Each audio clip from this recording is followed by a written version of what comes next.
Is your proximity sensor not working? Are you hanging up or putting calls on mute with your face?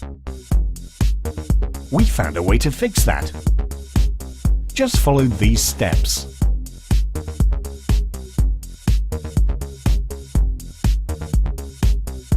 Disassemble your iPhone. If you need instructions on how to do it, check our front glass and LCD assembly video. Cut a little piece of Scotch tape and cover the proximity sensors. Make sure you cover it completely.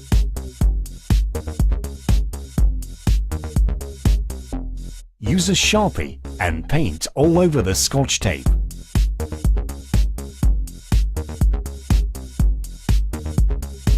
Reassemble your iPhone.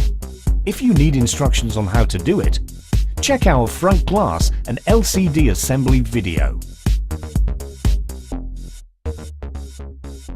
Make a test call and enjoy your working iPhone.